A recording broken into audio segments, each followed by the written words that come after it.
Hello there, it's Jay here from Jay's Vintage Junk, and we're back on with the flooded Lenovo Thinkcentre project, and I've had a package in the mail. Actually, this is like arrived like super fast, 'cause I think it was only like Friday, Saturday. It weren't that long ago I ordered this, and this actually turned up yesterday. I've just not had a chance to actually sit down and have a look yet, and I thought I'd open it on camera and we can have a look what we've got. And with luck, this is the replacement motherboard that I ordered. I'm guessing it's the replacement motherboard considering the size of box it's in, for the Lenovo Thinkcentre. So what we do in this video is open this up and we'll stick the CPU and RAM off the failed one on here. Now this is a tested working pull out of a scrap system. So hopefully we'll put that RAM and the CPU on it, see if this fires up, and if this fires up we know we've got a good base to actually rebuild that computer with. So without further ado, let's crack into it. Now this only cost me £15, and I've got to say I'm actually quite surprised how well this has been packed. Even a decent UPS box like this for I'm guessing it's one that they had lying around. I wouldn't expect anyone to send, I don't know though, just a cheap motherboard like this, and that was £15 including delivery as well. And like, bloody hell, how are you meant to get in these boxes? I'd have thought there'd just been an easy way in, but obviously not. There we are, we're in. Oh, and then we find a pull tab there, never mind. Oh, I hate these things. Got packing peanuts everywhere. Now it's the cases now is trying to get the board out of here without getting these packing peanuts all over my workbench floor.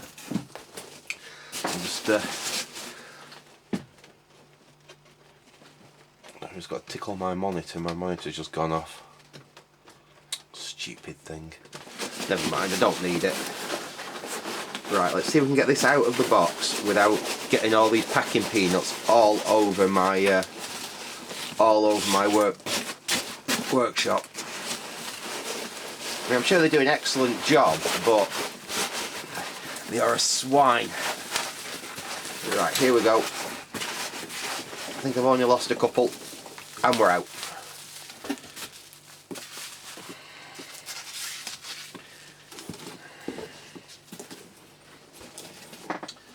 Right, first impressions. I hope there's something, at least some form of anti-static in there, because I don't like the fact that it's, if they've just wrapped that completely in bubble wrap, I mean that's not good. I was hoping to have at least something. Let's have a look.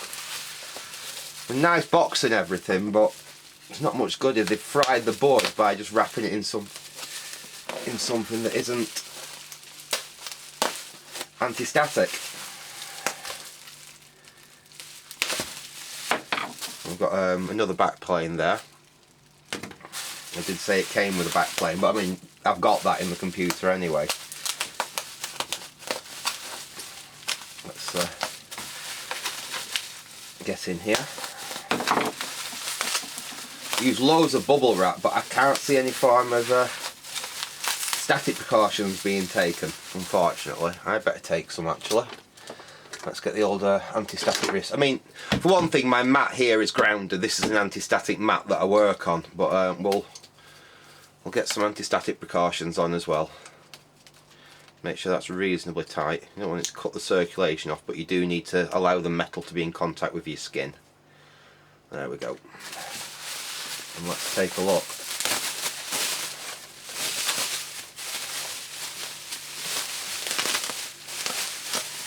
Oh, I might have misspoken. Fair enough. Fair enough. We do have a non-static generating bag. The problem being, these are non-static generating. This generates static, and this is not an anti-static bag. Just a second, I'll just grab one. In fact, I've got one here that I've got the scrap motherboard in. That's an anti-static bag. These have like a metal in the actual plastic, which means that static isn't going to penetrate the bag.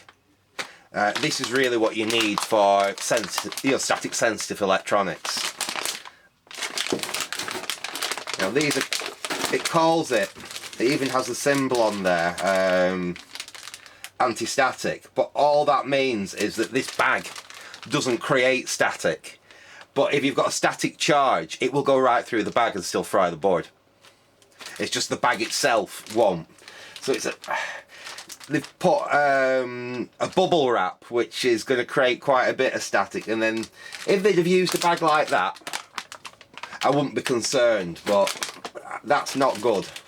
I mean, it's nice that they've actually put it in something and not just wrapped it in bubble wrap, which I have got stuff second hand before online, and that's all they've done. And this was from supposedly a reputable company. So at least these have took the effort of actually using a bag that doesn't generate any static, but it's still not brilliant, that. Anyway, there we go.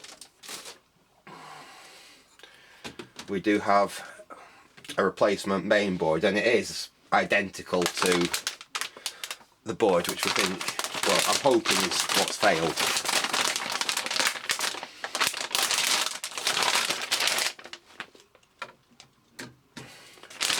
So I think what we'll do is we'll get the CPU off here and put it on here, the RAM off on here, put it on here, get it hooked up to a power supply, and we will see if there's any signs of life from this thing. It does look pretty much identical, so I'm quite pleased with that. And I mean, £15, it wasn't a lot to pay. If it works, I'm quite happy with that. All looks good in there, it all looks nice and clean. It actually looks very, very clean. I wonder if they actually clean these, I'm not sure, because there's no signs of dirt or grot or anything on there. That does look really quite nice. Right, where's a Phillips screwdriver, and we will get that.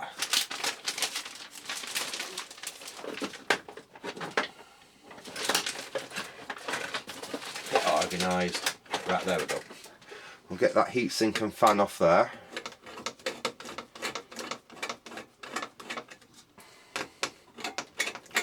We'll get the CPU changed over.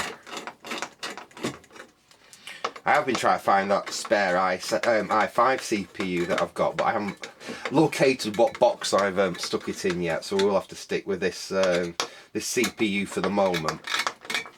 But I will be at some point, if this does indeed work, upgrading to like an i5, or if I can get one cheap enough, an i7.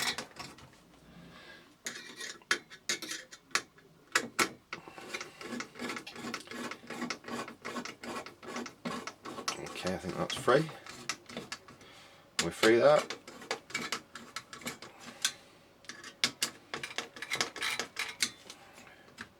There we go.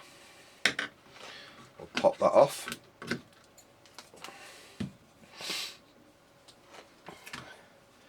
Now, pop that off. I'm not going to bother cleaning off the thermal grease, because that's fresh thermal grease that I've only just really fitted, so it should be fine. I'm going to add a tiny touch more, because I did only put a tiny little bit on when I was testing this. So we'll swap that over into the new board.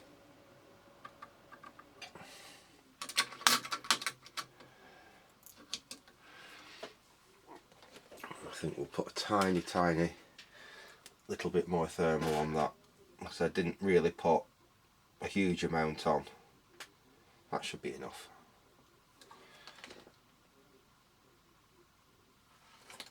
Before, let's get that locked down. It's all set, right? We're not. Yep, we're all set there. It's all where it should be. Let's get that clip down like that, and we will get the heatsink mounted on this one.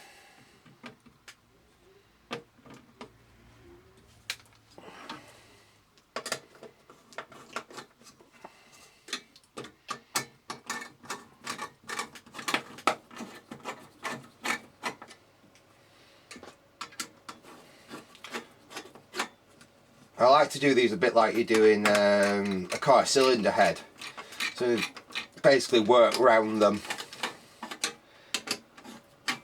rather than just cranking one side down all at once and then, you know, move on to the next one.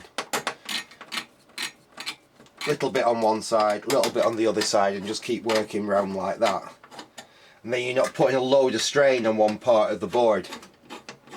You're basically spreading the load evenly, even as you tighten it down.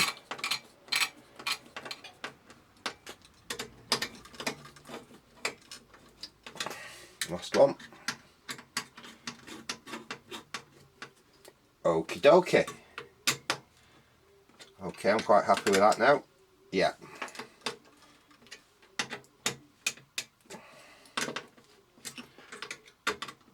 There we go. That's not too tight, but it's held down nicely.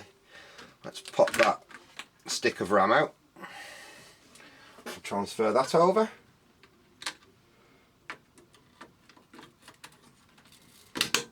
There we go. And that can go into my well, it won't just yet, but that'll end up in my scrap motherboard box, because there's loads of useful bits we can recycle off that. I mean, there's nothing going to be wrong with any of these capacitors. There's plenty of connectors, you know, power connectors. There's loads of useful bits on that board basically. So I'll stick that to one side for now. And let's see if this one is going to work. Again, I'll use the power connector from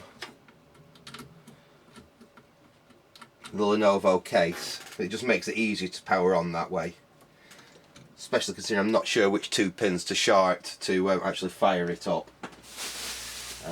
Right, that's set. We need a power supply that we know is good, which I've got here. We've got a, in fact, let me get that monitor down so you can actually see, like I can see, what's actually going to come on the board, on the thing, if it does indeed fire up. I'll get that down here. There we go. And where's the VGA cable for that?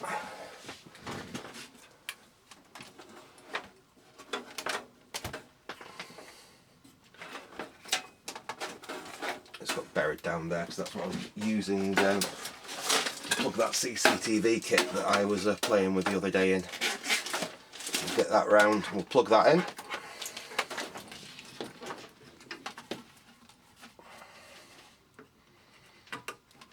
Okay, that over there a little bit. Where's my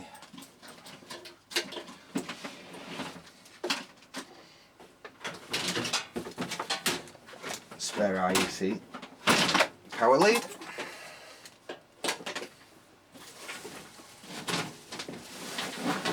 Righty ho. We'll plug that in there. Put that off to one side there. Okay, and all we need to do is connect up power to there and power to over there. Right, so far so good. I will switch on the mains and we'll try it.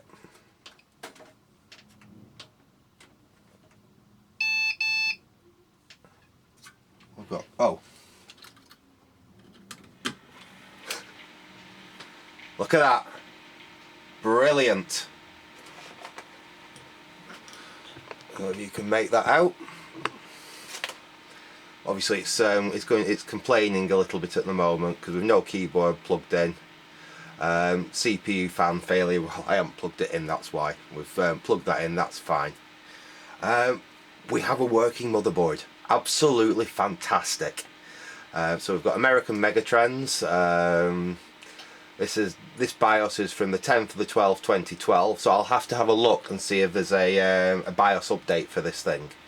The main processor is Intel R, what's it, a G645. So like I say, it's not even like an i3. This thing's like the lowest of the low that will actually run on this platform.